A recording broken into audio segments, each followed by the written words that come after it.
Now, if you think the flat earth theory is crazy, stay tuned, because this one goes a lot further down the rabbit hole. But it comes from a lifetime of studying the Bible, and not only the Bible, but often in our search for a deeper understanding, we're led beyond the Bible itself, such as into a concordance, or maybe even books that are non-canonical, such as the Book of Enoch.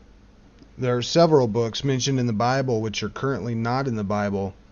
They are not spiritual canon, either because they were not available at the time the canon was originally adopted, or at that time they were not considered inspired.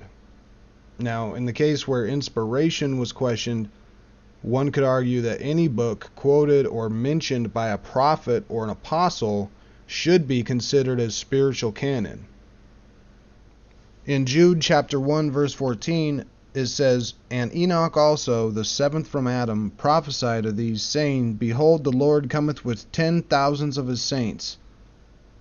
And if we look at Enoch chapter 1 verse 9, it says, "And behold, he comes with 10,000s of his holy ones, saints, to execute judgment on all."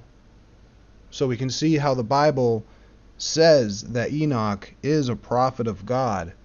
And therefore, if Enoch is a prophet of God, his book and his works should be included in the Bible and are inspired by God. Now, I don't know exactly what dinosaurs were or when they existed. There's conspiracy theories out there that they never existed, that dinosaurs are a complete hoax, that dinosaurs, the bones they find are actually Nephilim, so they're found, they're human bones, just huge giant humans, and they rearrange them to look like reptiles. And there's also theories out there that dinosaurs existed about 250 million years ago, and I don't believe that one. So I went to scientist after scientist, ended up talking to about 100 people on the cruise. So I said, I'd like to show you photos from science journals of an animal, and I'd like you to guess, if you could, what animal do you think they're from? And, they couldn't guess that these are from a Tyrannosaurus rex. These are blood vessels and blood cells from a T-Rex in soft, inflexible, transparent tissue. And so I asked, how could it be that there is soft tissue if these bones are supposed to be tens of millions of years old? What I found was interesting. And it was elastic, like living tissue. This is the piece. No. She showed us video she took under the microscope. That's really what happened? Yes. That's the dinosaur bone? Without mineral now. That's what was left. It looked like the soft tissue she would have expected to find if it had been modern bone. That organic material can't possibly survive even 1 million years, let alone 68 million. Now this has major implications for the age of Earth and fossils. If soft tissues and dinosaur bones are the norm, and that is what we are predicting, then these bones cannot be 65 million years old because they're loaded with soft tissues. So if these soft dinosaur tissues are being found, it's good evidence that dinosaurs existed, because we're finding more than just bones. But it's also good evidence that dinosaurs are not 65 million or 250 million years old. Another good evidence of dinosaurs comes from this 1587 map, which predates all the museums and all of the archaeological finds of dinosaur bones and all that stuff. But drawn on the map are dinosaurs. There's really no other explanation for what these would be other than dinosaurs. And the interesting thing is it's a flat earth map, and most all these dinosaurs are drawn at Antarctica. Now, if you go look at, for example, the British Antarctic Survey, they'll admit that there's more dinosaur bones found in Antarctica than any other place on Earth. So I think this is credible evidence of the existence of dinosaurs, especially since the drawings match the skeletal finds, and this thing's dated 1587. I am going to go with the assumption that dinosaurs were a diverse group of giant reptiles. So this assumes that what we find in fossil record is factual, and there are giant reptiles that used to exist in the past. Now, setting the authenticity of archaeological finds aside, there is one reason to believe that dinosaurs existed, and that comes from the Bible when it talks about the Leviathan. The Leviathan is mentioned in 5 different parts of the Bible, and one of the descriptions of the creature is 34 verses long, uses 473 words, which is nearly 4 times the description that is given to the horse in Job 39. When we study the description of the Leviathan compared to the skeletons we have of pliosaurs today, we find blatant similarities. The Kronosaurus is a pliosaur that shares some amazing qualities with the Leviathan. The first thing you notice when you see a Kronosaurus is its huge head. And not only that, but its massive eye sockets with huge nostrils are noticeable. But you also see the gigantic mouth lined perfectly with very sharp teeth. This goes straight with God's description in Job 41:14. Who can open the doors of his face? His teeth are terrible round about. When a creature dwells in the sea, it needs perfectly connected scales or some sort of covering to make sure the water doesn't get into their flesh. From what we know of sea creatures we see today, we can safely assume that the Kronosaurus had the same system, finely connected scales. Here's what God says about the Leviathan in Job 41:15. His scales are his pride, shut up together as with a close seal. One is so near to another that no air can come between them. They are joined one to another, they stick together, that they cannot be sundered. We learn something very interesting about the Leviathan in this verse, that the Leviathan possesses scales, a very distinct feature of reptiles.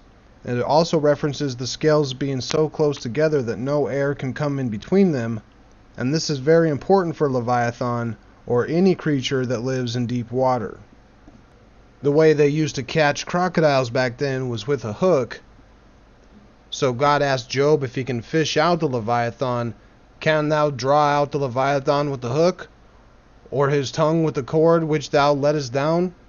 And the clear answer is no, so we know it's not talking about a crocodile. I won't read the entirety of Job 41 or all the references to the Leviathan in the Bible here. Please do go study it for yourself, but it's clear that this is not talking about any animal that's still around, and what it's describing is a dinosaur, and specifically a sea dinosaur which would have been able to survive the flood. That being said, I think that dinosaurs probably were real, and that one is being described here in the Bible. And I also think the Bible describes where dinosaurs came from, and I'm going to get into that now. Turning to Genesis 6:4, it says, "There were giants in the earth in those days, and also after that, when the sons of God came into the daughters of men, and they bare children unto them." The first book of Enoch, chapter 6, gives the same account, but with more detail. "And it came to pass, when the children of men had multiplied, that in those days were born to them beautiful and fair daughters. And the angels, the sons of heaven, saw and lusted after them, and said to one another, Come, let us choose wives from among the children of men, and have children with them. And all of them together went and took wives for themselves, each choosing one for himself, and they began to go into them, and to defile themselves with them. And the women became pregnant, and they bare large giants, whose height was 3,000 ells. Now I want to stop here for a moment and say the reason why their height is described is because of how large they are.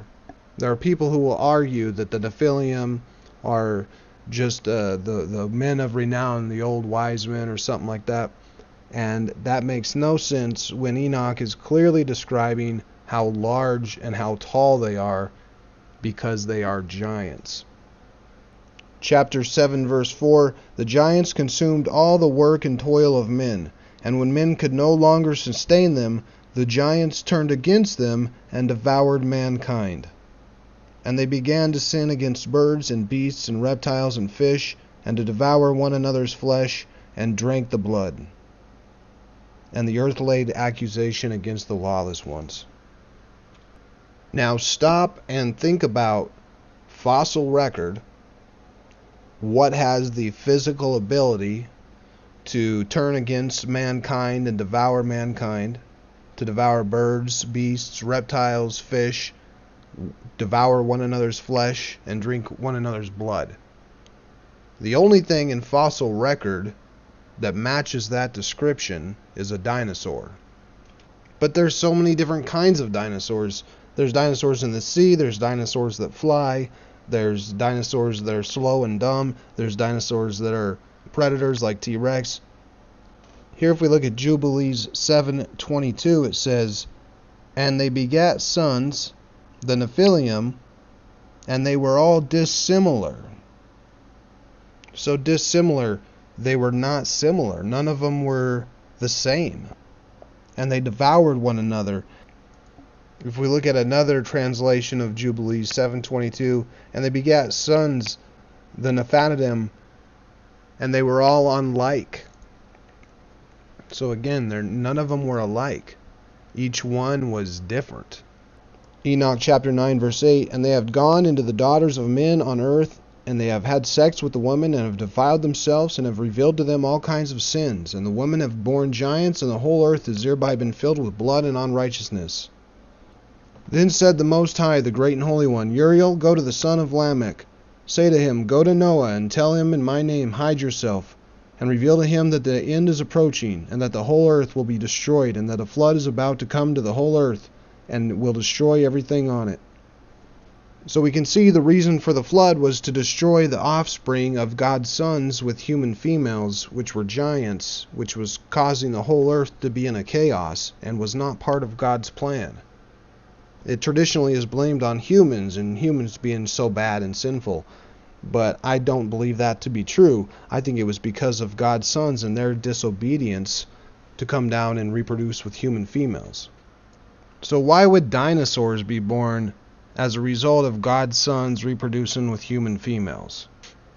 Given that all dinosaurs are reptilian and humans aren't, I would think that the reptilian part would have come from God's son's side of the reproduction factor. So naturally, the first thing that I thought of was a reptilian alien, which I've always thought is just a crazy, just a ridiculous idea. But then I started to notice this recurring theme of these sons of God having reptilian qualities, or sending their spirit into reptiles. For example, in the Garden of Eden, it was a reptile that came to Eve, and supposedly it had legs, because when the reptile lied to Eve, God said, "You're going to crawl on your belly now for the rest of time." So it seemed like that reptiles were upright until they lied to Eve in the garden. So there's one instance right there in Genesis where there's a reptilian essentially approaching Eve and talking to her, and presumably it was an upright reptilian. And this continues on through to Revelation, where if you look at Revelation 12:9, it says, "And the great dragon was cast out, that old serpent, called the devil and Satan, which deceiveth the whole world." Now, both of the words used for devil and Satan here are dragon and serpent. And dragon and serpent are both reptilian. And the other thing is, that's the same way that the Leviathan is described. It's almost described as a dragon, and definitely a serpent. Job 26:13 in the King James Bible says the crooked serpent. But in most other translations, it's either called the gliding serpent or the fleeing serpent. But that exact term, crooked serpent, can also be found to describe the Leviathan. If we fast forward to Isaiah 27:1, "In that day the Lord with his sword great and strong sword shall punish Leviathan, the piercing serpent, even Leviathan, that crooked serpent. And he shall slay the dragon that is in the sea." So why is the crooked serpent, which in Job 26:13, his hand has pierced the serpent, Why does God need to pierce it? Or in Isaiah 27:1, the Lord with his sword shall punish the Leviathan. What? Punish him for what? If it was a creation of God, like a cow or a horse or a crocodile, God doesn't go around punishing his animals. There would be no reason for that. But we see that the Bible says that God has to, with his hand, pierce the crooked serpent, and with his sword punish the Leviathan, the piercing serpent. And why would God need to do that? Well, during the flood, most of the dinosaurs got destroyed, but some of them survived in the sea. Any dinosaur, of course, that was able to live in the depths of the ocean would be unaffected by the flood. And that's why we see after the flood that God still needs to destroy these serpents. So why is Job and the people of the Old Testament celebrating that God's destroying his creation, the Leviathan? And I think it's because the Leviathan is not God's creation. It was somehow the result of a reproduction of God's son with a human woman. Now, how a human woman give birth to a Leviathan, I don't know. That's just beyond my what I can grasp. But it did say, as we looked at earlier, that each one of the offspring were different. So it's hard to say what was going on. I don't know. The other thing I have a hard time wrapping my head around is that God's race may be reptilian aliens, or be able to go from some spirit world into our world, and when they came here they took on a form of a reptilian humanoid. It seems crazy. I can't quite wrap my head around that one. But one interesting thing that happened recently that I noticed on YouTube started putting up these information cards about anything conspiratorial that they want to control the narrative of, like Freemasonry or the moon landing, stuff like that. So I looked up alien grays, and there's nothing, they just nothing at all. They don't care about that. But if you look up a reptilian alien one, sure enough, they have an information card for reptilian aliens, and it's like they want to control the narrative on, information about reptilian aliens. Since when do reptilian aliens fall under well-established historical and scientific topics that are often subject to misinformation? I found that really strange. And if you're going to have, an information card like that for reptilian alien, by all means, you should have one for the, alien gray as well. And there isn't one. But anyways, that's probably just completely random. Something that I found interesting. Over in Mexico, which has nothing to do with the Bible or Jesus, you'll find Quetzalcoatl, which in the Aztec and native languages means precious serpent, Quetzal feathered serpent. Quetzalcoatl in a literal sense means serpent of precious feathers. And here are some images of Quetzalcoatl. You can see that it's carved, it's a serpent once again.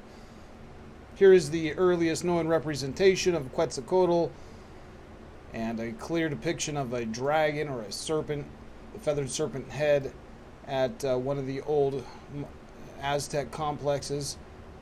And the interesting part is that this serpent or feathered serpent was born exactly how Jesus was, almost, in a totally separate culture that had nothing to do with the Bible or Jesus.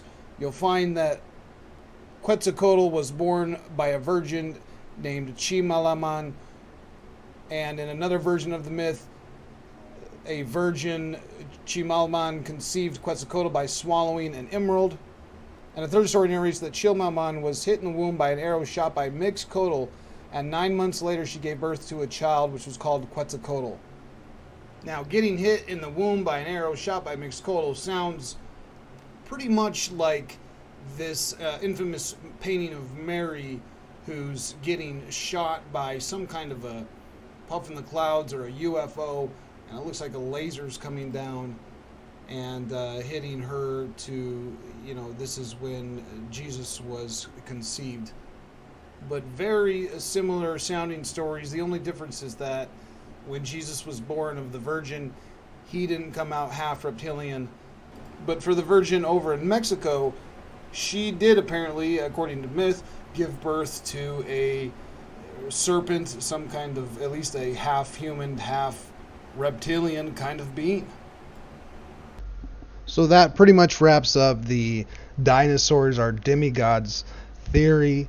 And in summary, you have Genesis, which explains sons of God reproducing with human females. We get an expanded explanation of that event in the book of Enoch. It describes that giants were born who actually consume animals and humans, and the only thing in fossil evidence which matches that description is dinosaurs. When Lucifer came to Eve in the Garden of Eden, he was a reptile who was able to talk with her. And then in Revelations, we have Satan being described as a dragon or a serpent. So if I look at the Bible, I think there's a pretty good explanation for where the dinosaurs came from. I wouldn't accept it as 100% proof, but it definitely beats any explanation I've ever seen for where dinosaurs come from, both from the scientific community and from the religious community. Thanks for watching, and I'll see you in the next video.